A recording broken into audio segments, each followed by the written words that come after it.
नमस्कार, मैं मंजुली प्रधान। आप देख रहे हैं news live.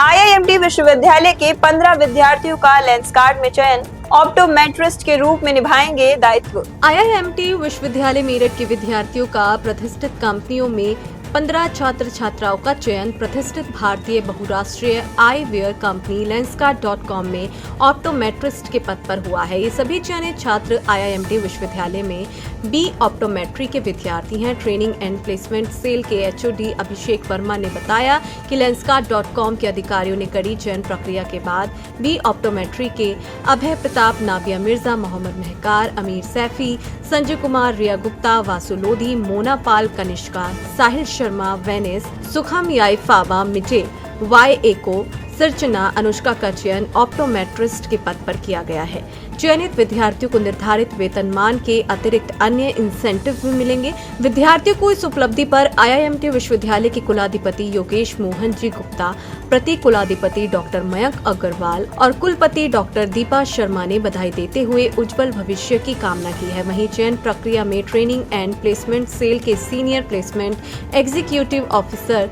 Surendra Chauhan, placement executive Abhishek Singh आदि का महत्वपूर्ण सहयोग रहा। राष्ट्रपति ट्रंप ने भारत अमेरिका संबंधों पर किया बड़ा ऐलान, जारी रहेगी व्यापार वार्ता। पीएम मोदी ने भी किया रिएक्ट। अमेरिकी राष्ट्रपति डोनाल्ड ट्रंप ने कहा कि वे आने वाले हफ्तों में प्रधानमंत्री नरेंद्र मोदी से बात करेंगे। इसके साथ ही उनका प्रशासन दोनों देशों के बीच व्यापार बाधाओं को दूर करने के लिए भारत के साथ बातचीत जारी रखेगा।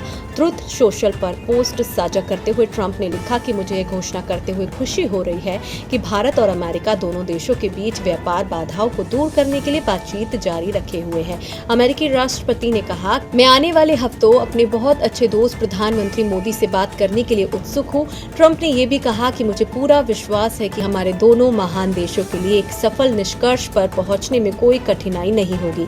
वहीं अमेरिकी राष्ट्रपति के बयान पर रिएक्ट करते हुए पीएम मोदी ने कहा कि हमारी टीमें इन चर्चाओं को जल्द से जल्द पूरा करने के लिए काम कर रही है। मैं राष्ट्रपति ट्रंप से बातचीत के लिए उत्सुक हूँ। हम दोनों देशों के लोगों के लिए एक उज्जवल और समृद्ध भविष्य सुनिश्चित करने के लिए मिलकर काम करेंगे।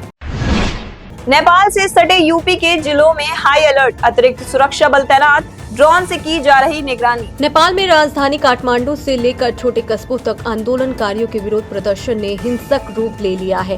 नेपाल में इस अस्थिरता का असर उत्तर प्रदेश के सीमावर्ती जिलों तक महसूस किया जाने लगा है। इसे देखते हुए उत्तर प्रदेश सरकार ने नेपाल सीमा से सटे बहराइच, श्रावस्ती, लखीमपुर और महाराजगंज जिलों को हाई अलर्ट पर रखा है।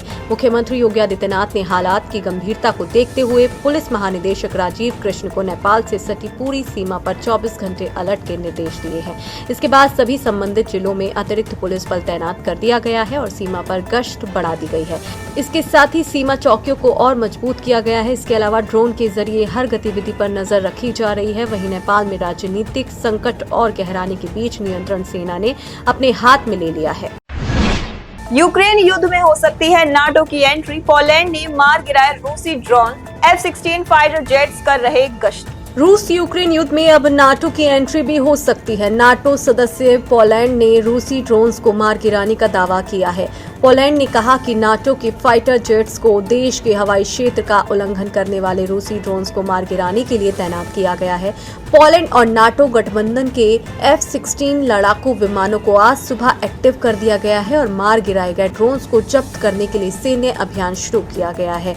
वहीं पोलैंड का रूसी ड्रोन्स गिराने का दावा काफी महत्वपूर्ण है क्योंकि पोलैंड नाटो सदस्य है और नाटो के आर्टिकल 5 के अनुसार अगर किसी भी नाटो सदस्य देश पर हमला होता है तो सभी नाटो देशों पर हमला माना जाएगा। इसीलिए अब रूस यूक्रेन युद्ध के भड़काने की आशंका और बढ़ गई है।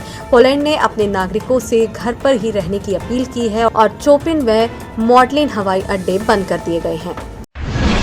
एशिया कप में भारत का पहला मुकाबला आज, यूएई की टीम से होगी टक्कर। एशिया कप में भारत और यूएई के बीच पहला मुकाबला आज रात 8 बजे दुबई इंटरनेशनल स्टेडियम में खेला जाएगा। इस रोचक मुकाबले की अनूठी विशेषता ये है कि यूएई की टीम में 6 खिलाड़ी भारतीय मूल के हैं।